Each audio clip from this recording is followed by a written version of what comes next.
I love technology. Who doesn't? But I gotta tell you one thing that drives me crazy. Format obsolescence. You know what I mean? Every 10 years, one format gives way to another. There's vinyl LPs, and then there's CDs, and then it's all digital. There's VHS tapes, and then it goes to DVDs. And who even remembers floppy disks anymore? If you want to be able to show your memories, your recordings, your data to your grandchildren, you have to be vigilant. You gotta stay on top of this. Every 10 years, you gotta transfer everything from the old medium to the new one. This is going to be the Rescuing Old Recordings episode. I'll show you how to rescue all your old records, tapes, slides, VHS tapes, computer discs, and even old film rolls to more modern digital formats that you can burn to CDs or DVDs. If technology can cause the problem, technology can solve it.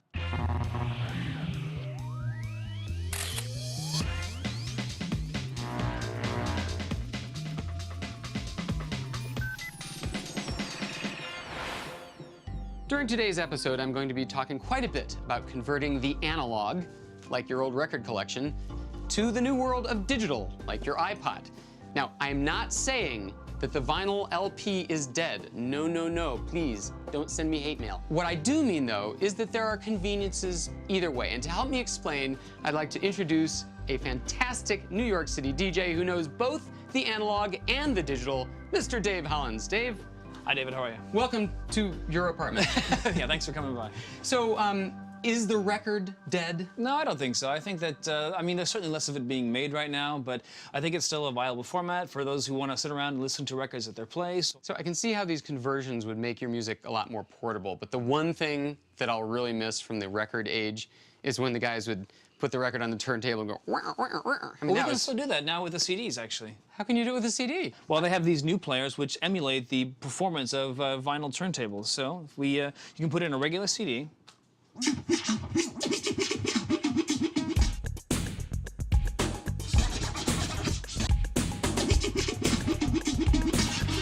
So you've done some of these conversions yourself, and now you're going to help me teach the great masses out there how to convert their own records to digital form. I'm going to introduce you to 3 ways to do that. Guys, bring it in. Here we go.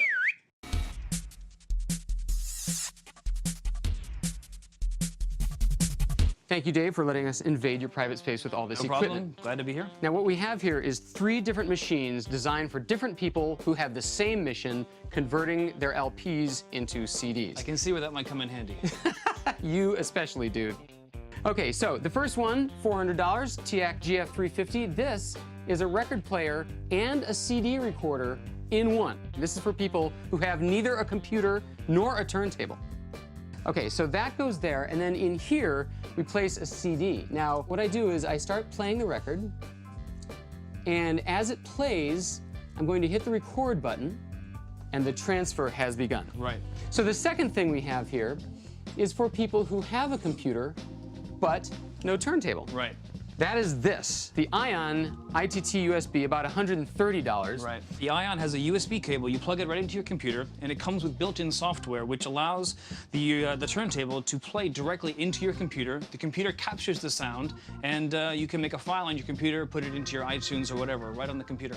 Finally, there's one other gadget, and this is for people who have no computer, but they do have a turntable. This is just a regular old CD burner that connects to your audio equipment, a couple $100, and what you do is you connect the audio equipment to the back and you just hit record. You record there, yep. All right, cool. So what I would like to know is, can you, the living definition of an audiophile expert, listen to the resulting CDs from each of these machines and tell me which ones are better and which ones are worse? And in fact, can you tell them apart in a blind taste test from the original record? Oh, I'm very curious to try this. Are you ready? I'm ready. Dave Hollins, this is cut number 1.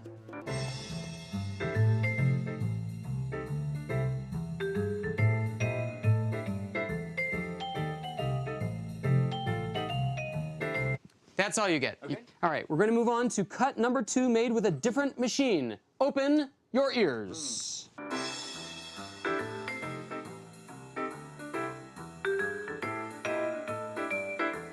Much more tinny, more bright, not as much bass, not as full. All right, here we go with number 3.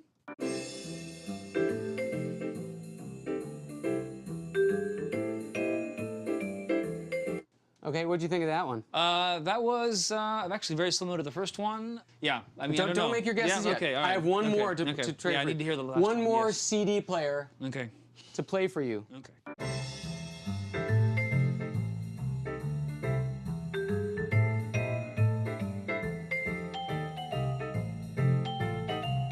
Okay, right. Dave, you may remove the blindfold. Okay.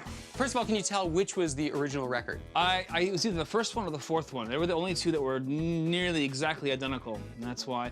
The second one, I believe, was the TAC unit. The third one was probably the Sony recording, so I'm gonna have to say that the order was the USB Ion was first, and then the TAC, then the Sony, and then the original recording. Well, actually, you got the TAC right. That was the second one, and I agree with you. I could even hear how tinny it was. The very first one that you said sounded almost as good as the original, or could have been the original, was in fact the CD burner. Oh. So I guess that's a good lesson, is that the closest to the original is probably the thing that goes directly onto the Right. CD. So the very first one was the CD burner. Right. The second one was the TAC. The third one was this USB turntable. And the last one you heard was the original LP. Okay. It's encouraging to know that at least a couple of these create copies that are so good that even you could not tell them from the original. Yeah, they're really good. All right, thanks, dude. All right, David. Great job. Up next, I'll tackle converting old films to tape and DVD. We spent a very long time on Google. Finally, we tracked one down on eBay. I can't wait to see if it works.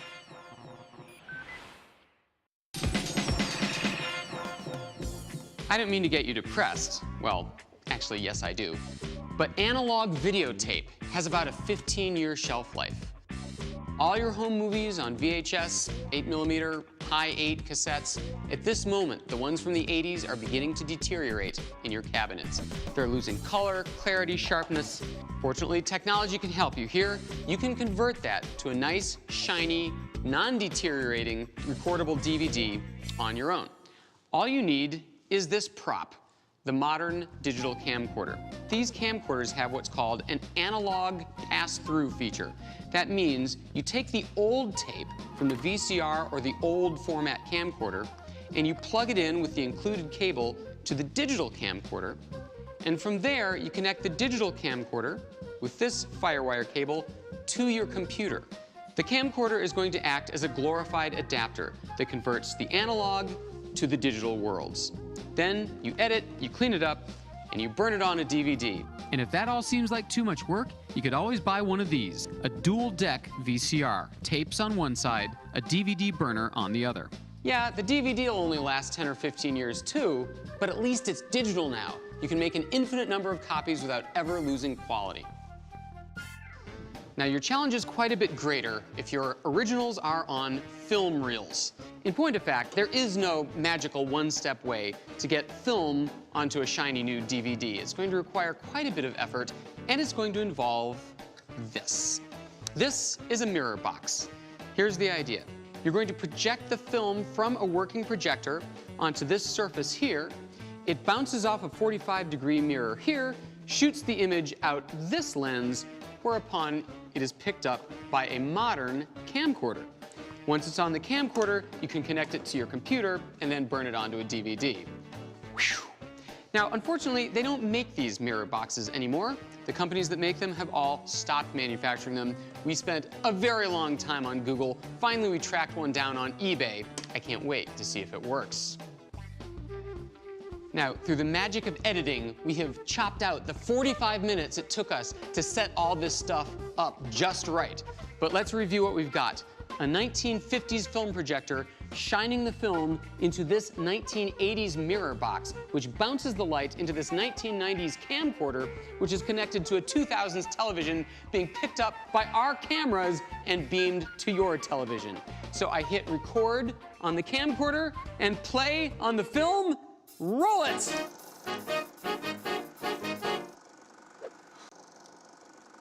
Okay, it's not the worst quality in the world. Well, yeah, it is. You know why it's so red? As the film deteriorates, red is the last color to go.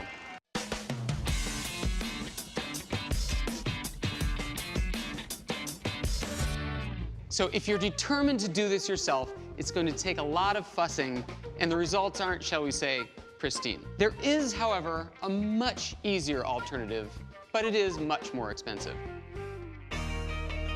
So I posted a note on my blog seeking somebody with some old home movie reels that I could help restore. Hey, you must be Jerry. Hi, David. Nice to meet you. Nice to meet you too. All right, these are them? Those are the reels, the 8 millimeters. When's the last time you saw these things? 19 years ago, I believe the last set was when my daughter came home from the hospital. Oh, wow, having just been born. Yes. So we're gonna take these off to a very special lab, and we'll return with a little DVD surprise for you. I'm looking forward to it. Thanks so much. Thanks, David. See you soon. I brought Jerry's film to Vidipax, a company that specializes in restoring old film reels. So, what goes on in this room? Well, the first thing we do is inspect the film, and we're looking for any kind of damage, buckling, shrinkage, damage to the perforations around the edges, and we give it the sniff test I'm afraid to ask. What's the sniff test? for vinegar syndrome or for the smell of mothballs. Vinegar syndrome? Try that out. Oh my gosh, that would make a damn fine vinaigrette right there. It's pretty intense, isn't it? Why is it smelling like vinegar? That's heat and poor storage conditions over time. The film actually starts to break down. Oh man. You know what, I think I know this guy. You know, this is a very cool place, but I have to tell you, I was able to transfer my own reels earlier in the studio just with one of those mirror boxes, you projector here, the camcorder there, no cost. How was the quality? Oh, it was horrible. Pretty red? Yeah, right. Yeah. But is that the only alternative for the person at home who wants to do it himself? There are two alternatives, and both are pretty poor quality. All right, well, show me anyway. All right.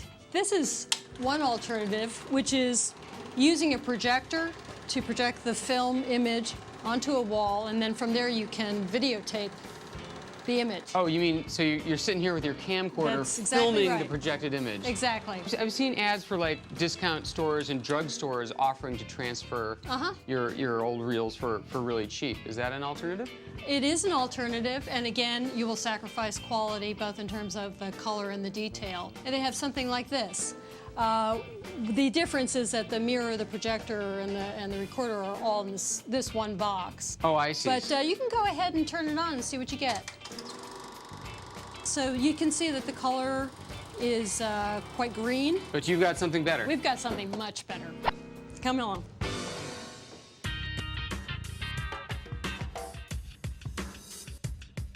Whoa. So what is this puppy? This is film-to-tape transfer, or commonly known as a telecine. Wow, and what does it do exactly? It actually plays back film so that we can transfer it to video. Now, I noticed it's actually turning by itself. How is that happening? Actually, the operator is controlling that from the console area. Can I see the control room where the guy is? Absolutely. Okay, this is cool gear. What's going on here? He's making adjustments to the image. He's correcting the color, making it look more natural like it originally was. Can you fix the red? That's exactly what he's doing. Let's see. Oh, that's before. And That's then he the fixes after. that color. And this is the part I could not do on my own with the little mirror box. And so from here, it'll all go on to... We transfer to a digibeta. From there, we can make copies to DVDs or VHS. But isn't digibeta videotape? It is videotape. And so 10 years, that's going to disintegrate? It will. So what do you advise the consumer who's now despairing that every 10 years they're going to have to do something like this? To keep on top of it and transfer to contemporary formats every 8 years. Analog recordings aren't the only ones worth saving. What about old computer files? After the ads, you'll find out. Back at Vidipax, they restore more than just old videos. Hey, I hear that you guys do more than rescue old videos and films, but in fact, you can also rescue people's old computer files? Yes, we can.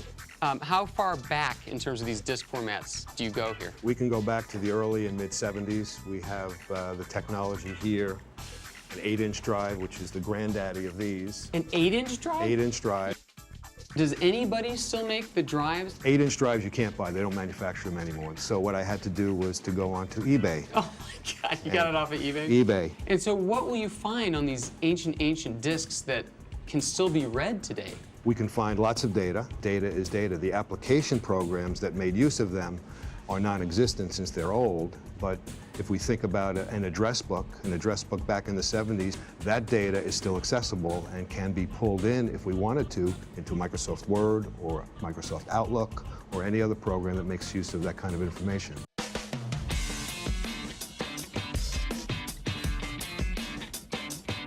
So some of these discs here have been seriously damaged. Can you do anything with those? Yes. In terms of damage, the damage may be eaten by a dog, stepped on, crushed, or we have a coffee cup and we inadvertently spill the coffee. Gets all over the diskette, what do we do? The average person may have a chance, as long as the data has not been destroyed, by simply taking the diskette out of the case. Oh, man. And if, let's assume we had milk or we had coffee, you put it in room temperature water for about a minute, take it out, you just let it air dry.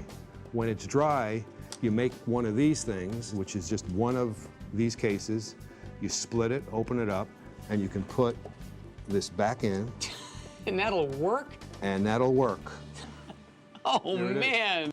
So data on these, does that deteriorate like videotape does? No, the only thing that'll make it deteriorate is if the surface gets scratched. Wow. Or if a magnet is put by it. Otherwise, it'll stay. Magnetic media lasts a long time. Unbelievable. Well, thanks, Bob. I'm coming to you for all my 8-inch floppy disk needs. I'll be here when you need me. Thanks a lot. And our next media format conversion challenge is photography. Prints, slides, strips of negatives. How are you supposed to convert those into the marvelous modern JPEG digital format so you can post them on the web or send them around by email? You need a scanner. For regular photos, you probably know, you just put the photo on there and it scans it like a Xerox machine. But film strips and slides are a little bit different. These days, $150 will buy you not just a scanner, but a special attachment that accommodates negatives and slides. All you do is put that thing in there, then we take the film strip, the negatives that is, we slip it into the holder, taking care not to touch the glass or the negatives, and we put this mini scanner on top of the first frame. Then we go to the Mac or the PC, where we have carefully installed the accompanying software. We choose Import. Then we use this pop-up menu to tell the software whether we're about to scan a slide, that would be a positive film, and if it's a negative, a negative. That's it. We click Preview, and we watch in amazement as the scanner scans the first frame of the negative. It pops up on your screen, ready for rotating, cropping, or saving and sending on. Of course, the irony of converting your old photographs into the newer digital formats is that the old ones might last longer. It's true. These things will last 100 years. They already have. But the digital formats, as you now know, you're going to have to rescue them from one kind of disc to the next every 10 years as the media go obsolete. After the break, Jerry gets to see his old crumbling movie reels restored to their original luster. And that was you. Yes, that's me.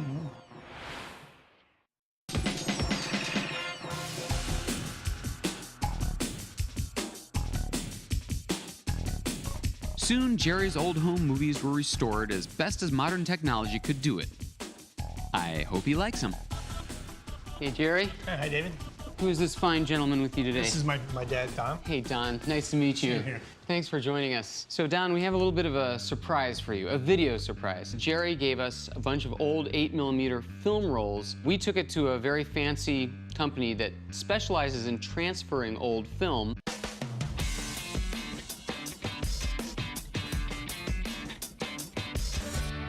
They fixed the color, they fixed the clarity, they cleaned the film physically. You wanna have a look? Sure. Let it roll. This is the before. This is the transfer to the DVD without the color correction. Is that because this is a color TV? This is Mars, I think. It's red because as film deteriorates, the red is the last pigment to go. Who's that? I have no idea who that is. That's you. Yeah, that's me, yeah. I'm amazed you can tell. Okay, now I will show you the after.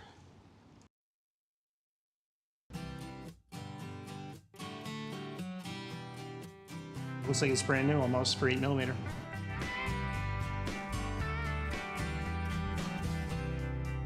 All right, so tell me what we're seeing here. Yeah, that'd be my daughter. Oh, she's adorable. This is also your daughter? That's my son. And that was you. Yes, that's me. Your hair was a little darker then. There's a little more of it, too.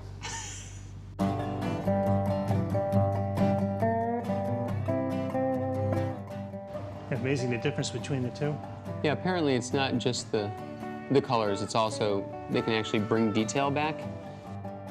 Yeah, I can't get over the colors that, like on the bumper on the crib. It's the exact same color it was. I don't know how they do that. The quality's outstanding. This is definitely something I would recommend for people to try if they have movies, to try and get them restored and sort and put them on a DVD. Okay, so you've successfully transferred all your old memories to the newer digital formats. But now you have another problem. How long will these stay alive? Nobody knows for sure, maybe 10 to 50 years, depending on how you handle it. But keep in mind that these things that you burn yourself are not the same as commercially stamped CDs. These have patterns recorded in dye underneath, organic dye, and it can deteriorate. You can help yourself by keeping it temperature controlled and by handling the CDs correctly. You probably know not to mess with the underside, but also be careful about the top. It's very fragile too because the surface of the data is only a couple of microns underneath. So write with a ballpoint pen and you can forget it. Tell you what, meet me back here in 10 years for a very special edition of It's All Geek to Me, how to recover your memories from decaying CDs and DVDs. I think my first record was Africa from Toto. It was a 45. I hear the rains echoing tonight. I think music is the soundtrack of anyone's life, and you have music for any particular moment.